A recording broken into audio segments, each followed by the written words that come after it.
Welcome to the Integrated Performing Arts module, IPA. IPA is about communication through art, through the use of your senses, emotions, and intelligence in a creative capacity. In this module, we will focus on theater. Before you can run, you need to learn how to walk. In today's lesson, we will look at the basics of theater performance. We will follow Becky and Phil, two newcomers to theater, as they go through their first audition.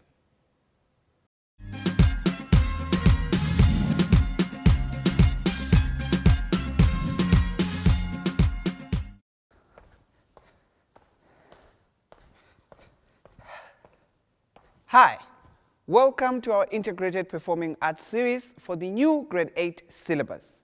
While I know most of us secretly want to be in movies, TV shows, or even theater plays, some of us want to be like Caspar Nyovest, Chadwick Boseman, and Cindy Latu. So, what are the integrated performing arts subjects? Well, performing arts are forms of creative activities that are performed in front of an audience.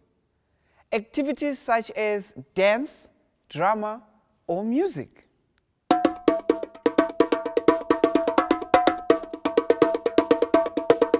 The syllabus is a combination of the many aspects of the performing arts and is comprised of drama, music, and dance. In this series, we will mostly look at drama. Drama is a play that can be performed on stage, on radio, and on screen for television or film. Today, we will look at the types of drama, and at the end of the show, we will give you a small task. Our goal throughout this series is to teach you the basics of performing arts, and at the end, you will make your own 3-minute play. Hi, my name is Phil, and I'm here to audition for the part of Romeo. Firstly, let's look at the elements of drama which were suggested by Aristotle. Aristotle was a Greek philosopher who lived in the 4th century.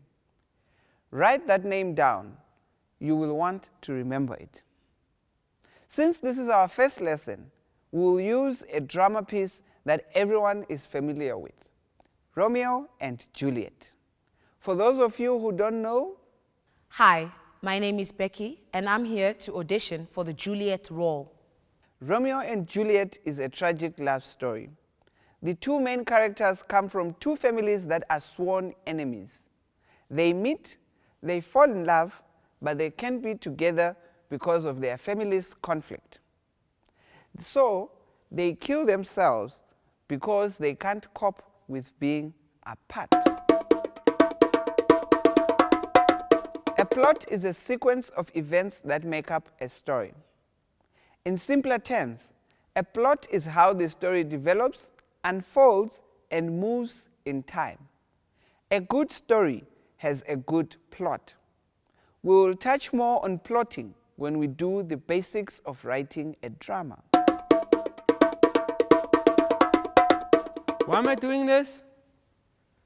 Well, I was waiting for my friends at the park, and I saw this poster of Romeo and Juliet, and I decided, well, let me just go and gain some stage experience.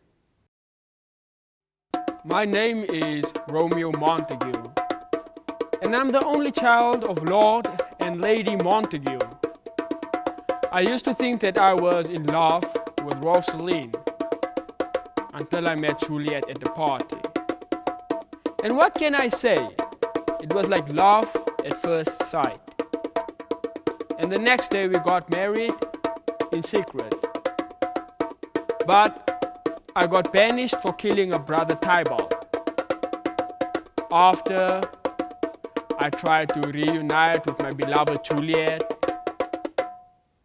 and I was led to believe that Juliet was dead. So I killed myself. That was Romeo's character. A character is a person, a figure, an inanimate object, or an animal that drives the story forward.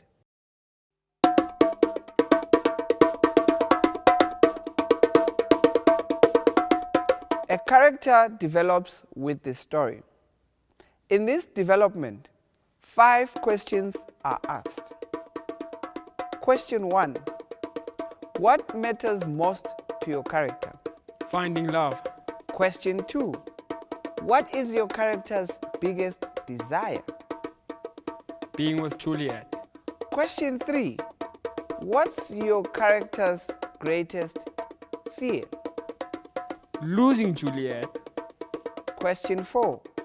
What are your character's flaws? I'm impulsive. And lastly, question 5. What's your character's type or archetype? I'm a lover. I know. My friends say that a lot, that I'm shy. But maybe if I do this acting and act as someone else, maybe I could be someone else, someone less shy. Focus of theatre is on the spoken word rather than the written word. How they sound together, their rhythm, pitch, and basically just how they talk. My bounty is as boundless as the sea. The love as deep the more I give. The more I have, for both are infinite. Language helps us spot the time in which the play was set and where it was set, not forgetting whom it was set for.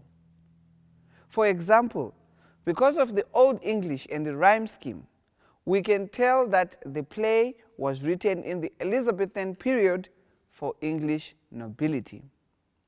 Let's take a break and refresh our minds.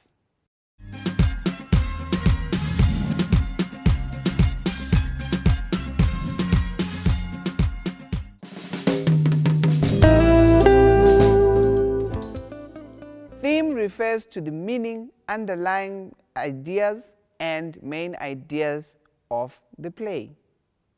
You have a main theme, then you have sub-themes. For example, in Romeo and Juliet, the main theme is love. The sub-theme is the conflict between the families. Themes are what makes the audience feel attached to the story. Well, I've never sung in front of people before. I only sing in the shower, and my mom says I'm pretty good. But then again, she's my mom after all.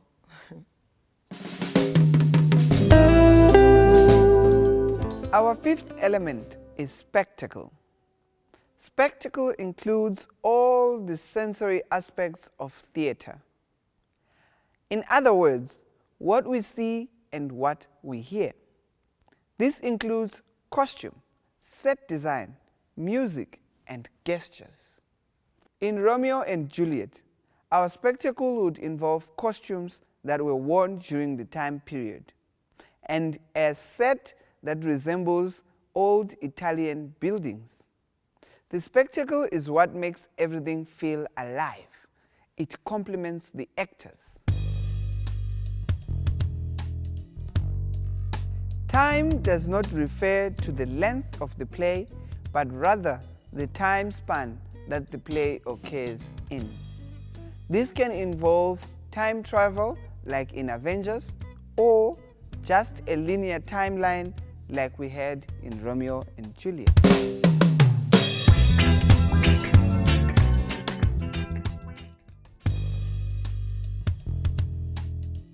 Finally, we have dramatic action. Dramatic action can be defined as the effort that one makes to change the psychological state of another.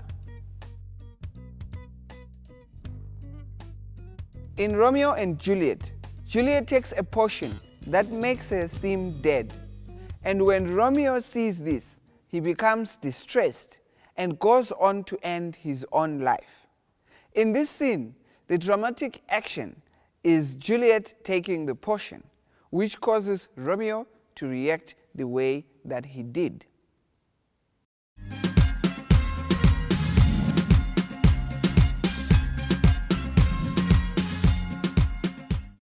Those were the 7 elements of drama as stated by Aristotle. You might be wondering why this is important.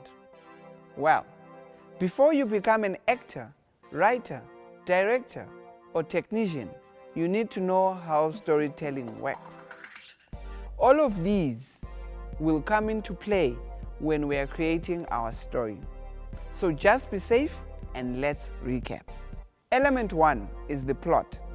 The plot is a sequence of events that make up a story. Element 2 is the character. Character is a person, figure, object, or animal that drives the story. Go on Facebook and let us know who your favorite movie character is and why. Element 3 is the language. Language helps us spot the time in which the play was set, where it was set, and for whom it was set for. Element 4 is the theme. Themes develop from a writer's personal values. These can be moral, social, or political and are expressed through a play's plot and characters. In a sense, the theme is your moral or ethical position about the story you are telling. It's important to note that there is rarely only one theme in a play, TV show, or movie. Element 5 is the spectacle. Spectacle includes all the visual aspects of a production, including costume, makeup, scenery, and special effects. Element 6 is the time. Time does not refer to the length of the play, but rather the time span that the play occurs in. Element 7 is the dramatic action. Dramatic action can be defined as the effort that one makes to change the psychological state of another. Thanks for joining us. Please send a video of yourself telling us your name, your age, what school you go to, and where you're from. There is a lot more to come, so find us on Instagram, Facebook, and YouTube. Goodbye.